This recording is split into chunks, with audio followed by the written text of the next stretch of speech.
What is up, everybody? It's me, Josh, Relentless Motorsports. Many of y'all know I've been dealing with kidney issues. They are better. They're a lot better.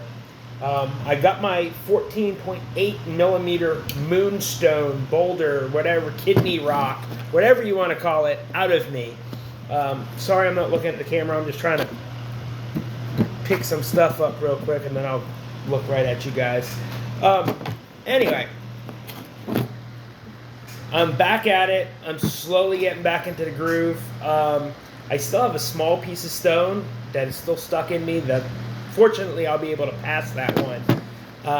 But I'm back. I'm here. Like, I'm ready to start doing ECUs again. It's been 3 weeks of me not doing them, and trust me not working at any of my businesses.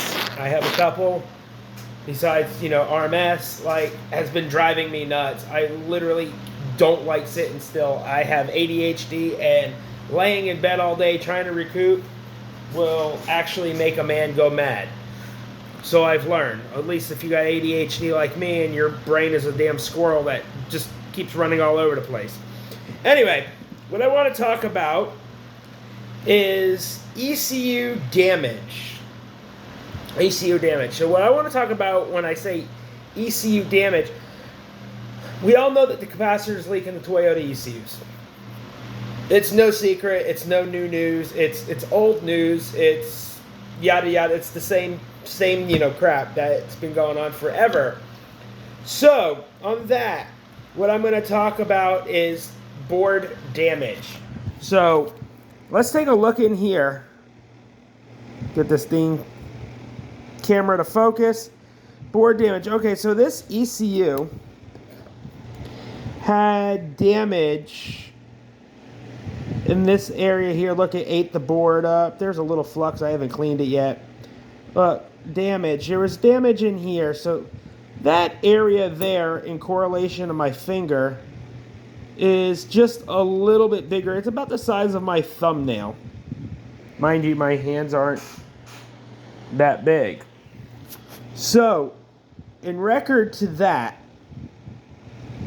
spot, a spot the size of a quarter that had ESR acid cooked into the board, and this side here had a little spot that was the size a little bit bigger than a quarter. I'd say about a little bit bigger than $0.50. This side was a little bit worse.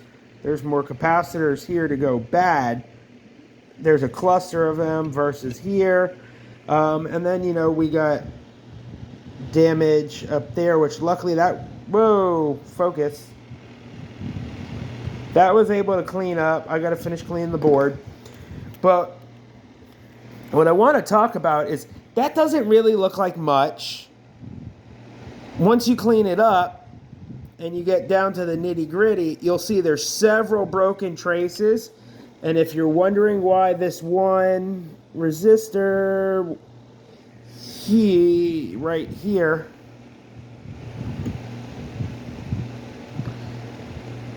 that's a little flux I got to clean off the board. Look, that's scraping. I'm going to clean that up when I'm done making this video.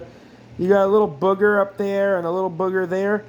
Those little boogers are actually because there's actually wire wrapped around that leg to make a trace repair that's on the back of the board. Now, on that note, is this board ugly?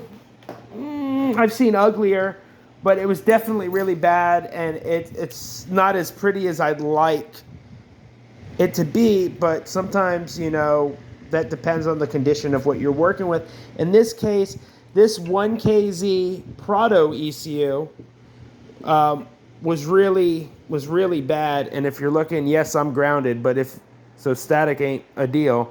But if you look, this cat's driving me nuts. She's got to be in my lap. She's my little girl. Bella, say hi. You're going on YouTube. You're going on the boob tube. YouTube. Okay, cool. Well, you got to get down for a minute. Yeah, you got to get down for a minute. If you look at that, now that you've seen that, about the size of a quarter, a little bit bigger than $0.50, doesn't seem like much damage. But mind you, this board's only the size of my hand. So that's actually a sufficient amount of damage. On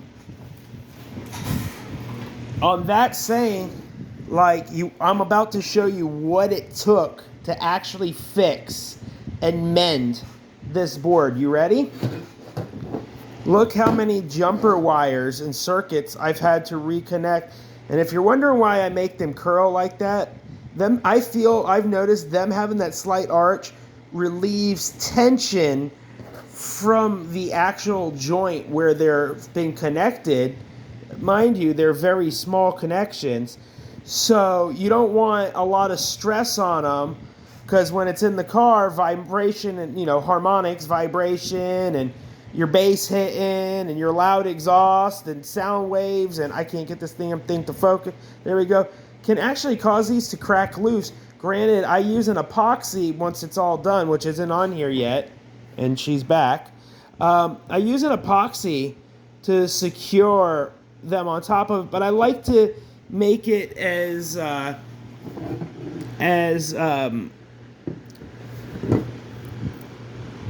don't even know what the word I want to use is. I try to make it to where it's as resilient for the solder joint cracking and the trace wire breaking. So just like making a mil-spec harness where they put the little curly tube pigtails where the wire's twisted right before it goes to the pin in the back of the plug, it's a stress relief. So that's why they're curved. But now what I want to tell you is for those two little spots, and come on, Bella, you got to get down. For those little spots, let's count the trace wires. So let's start by counting them, and I'm going to make a mark on them with this green paint marker, each one we count. So we got 1, 2, 3, 4, 5, 6, 7, 8, 9, 10, 11, 12, 13, 14, 15, 16,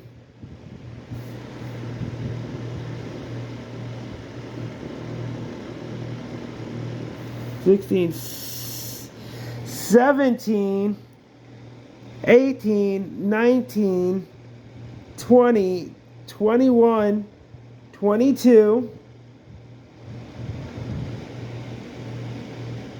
23,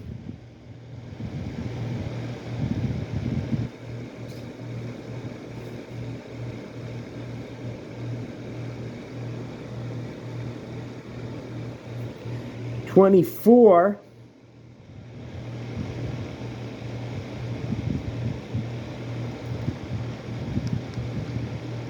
24 trace wires. 24 trace wires. That means there were 24 broken traces in the spot. This was the side of that size of the spot where it was the size of a quarter, and this was the side where it was the size of a $50. Just because the board's got contamination, it don't mean that traces were broken. So size doesn't really matter. When you look at your ECU, you're like, but it's a little spot. Remember, it can be a lot worse than that. Like, this is some serious stuff right here. So just remember that, guys. When people tell you it just takes a little bit of wire or a couple caps and it's an easy 30-minute job and all that, this is the stuff that the forums don't tell you. This is the stuff that goes into this, and there's a lot more entail to going into actually fixing an ECU than even this.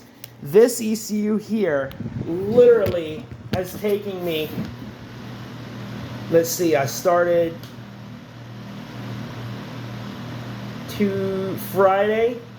last Friday. I started it, no, that's right. I worked, last Friday. Worked on it last Friday.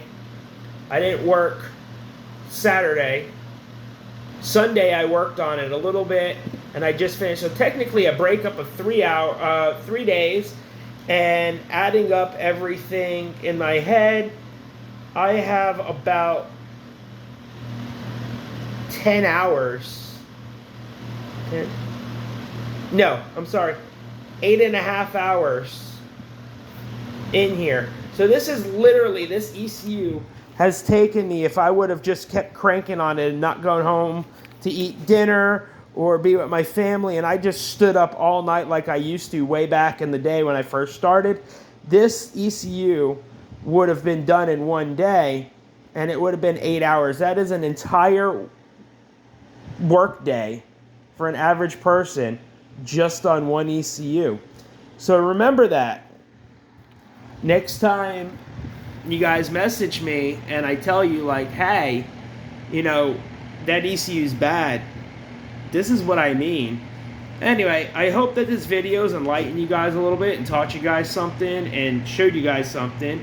And if you have any questions, feel free to message me. If you don't know who I am, my name is Josh Beaumont. I'm the owner and founder of Relentless Motorsports here in Dallas, Texas. I look forward to doing business with you guys. I look forward to hearing from you guys, and hopefully one day we'll be talking about your ECU, your gauge cluster, building your car, whatever. And anyway, check out my website, www.relentlessmotorsportstx.com. Check me out on Facebook and the IG at Relentless Motorsports TX. And check out my pictures of my work. I take pride in my work. I love posting pictures of what I do, and befores and afters and thereof. And hopefully I'll be talking to you guys soon. Anyway, feeling much better with my kidney issue. I appreciate y'all checking in on me, the ones that did, asking how I was. Some of you guys messaged me on my birthday, telling me happy birthday. Just, you know, June 26th, you know, I appreciate it. That was so uplifting, and that was honestly awesome to have over 190 people wish me a happy birthday. And a lot of you guys are just fellow car enthusiasts that know me because of what I do, and I think that's really cool. You know, considering I started Relentless Motorsports back in the day in a spare bedroom I was renting in a house, and I remember soldering. My workstation was a cheap soldering iron from Radio Shack, and I worked on a old piece of this wooden like OSB board, press board cabinet door that I actually found laying in the middle of the street in front of the house of all places. I did that so I wouldn't burn holes in my bed, and I used to build them on my bed because I didn't have a table to work on. And here I am now on Facebook. I'm over 6,000 followers. I appreciate each and every one of you guys. I'm almost at 6,000 because of you guys, and I hope we can get it there soon. For page likes and on IG, I'm almost at 3,000. Granted, I haven't been on the IG as long, and I haven't posted as much on there. Honestly, I forget a lot of the times I have my Instagram account. Anyway, me and Bella, yeah, my cat's a pain in the butt. She's like my child. Anyway, I gotta put this little fur baby down because I can't work with her in my lap, and I gotta get back to saving ECUs. It is Monday, and I barely slept last night because I'm still having some after pains from my kidneys procedure, but I'm ready to rock and roll. I'm gonna go eat lunch real quick, and I'm getting back to building ECUs. Anyway, I love the support. I appreciate you guys, and hopefully we can do business if we haven't done business yet. And if we've already done business, drop in the DMs and tell me how it's still working, and you know, show me some more of you guys build. Anyway, I appreciate you guys, and look forward to talking to you guys later.